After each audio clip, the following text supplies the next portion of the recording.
Hello, readers. Today we're reading Feeling Angry, Everyday Feelings, written by Katie Douglas, illustrated by Mike Jordan.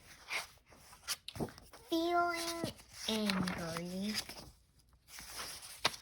Arg! I can't find my bag or my keys. And where's my coat? Yelled Harry's dad as he rushed around the kitchen. Harry's dad was late for work again. Dad, said Harry quietly, I've got an idea. What is it, Harry? His dad snapped angrily.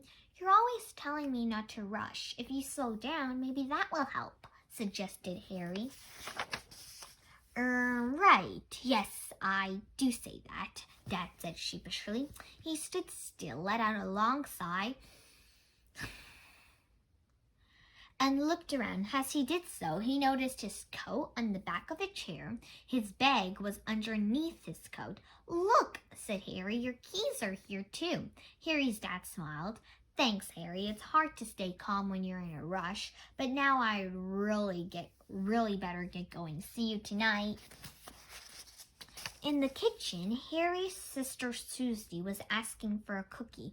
For the third time. No, Susie, it's time for breakfast. Now please let me get it ready before I lose my temper, said Susie's mom, sounding very much like she'd already lost her temper.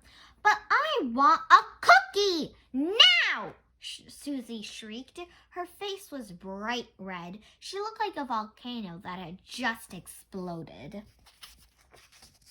Susie continued to scream. Mom, let me try to talk to her, said Harry. Harry thought that if he could distract Susie, she might stop thinking about cookies. Susie, look, it's your favorite TV show. Oh, I love this. It's so funny, Susie said as she jumped onto the sofa. Harry breathed a sigh of relief. Now he wouldn't have to listen to Susie's tantrum anymore. At school, Harry was on the playground when two of his friends started fighting. Hey, shouted Lamar, give me back the ball. I was playing with it first, yelled Charlie. No, you weren't. I was throwing it to Arturo, and you just grabbed it. Give it back, Lamar raged. No, replied Charlie fiercely. Harry really wanted to play ball too, but that wasn't going to happen if his friends kept arguing.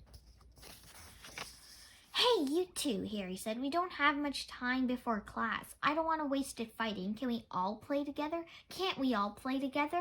Maybe, Charlie grumbled recurrently. I suppose so, mumbled Lamar, looking at his feet. Well, what are you waiting for? Called Harry. Throw Charlie the ball and let's play.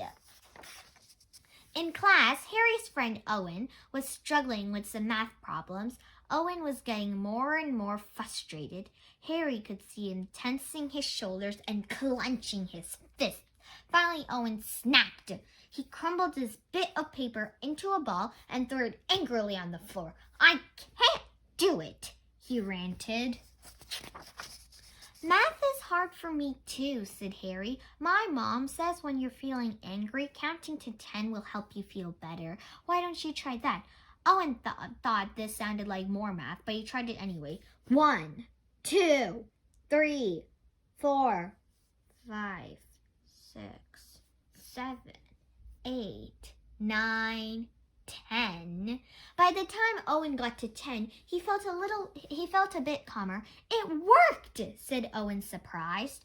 I'll ask Miss Lee if she can help us both with this math problem. That night, Harry was playing on his tablet. Time for bed, Harry, his mom called. I just need 10 more minutes to finish this game, he pleaded. No, Harry, you've already had 10 more minutes. I haven't, Harry argued without looking up from his tablet. Harry, that's enough. Put the tablet down or you'll have to give it to me. That's so unfair, Harry shouted and stomped off to his room. I think maybe it's time he took some of his own advice, said Dad. Harry was lying face down on his bed, sulking. Harry, his mom said calmly, it's time to get ready for bed. No, shouted Harry angrily. Harry, why don't you take some deep breaths and try to calm down? His mom suggested kindly. Growled Harry, still feeling annoyed. Why don't you slowly count to 10? Dad said, peering around the door. Harry sighed irritably. Susie appeared. Hey, Harry, come to the bathroom. Mom got you a new toothbrush, she said, trying to distract Harry from his mood. Harry looked from his mom to his dad to his sister and couldn't help but smile. They were all using the advice that he'd been giving out today. That's all very good advice, he said, and I feel much happier now, but I still don't want to go to sleep. And he started bouncing on the bed. The end.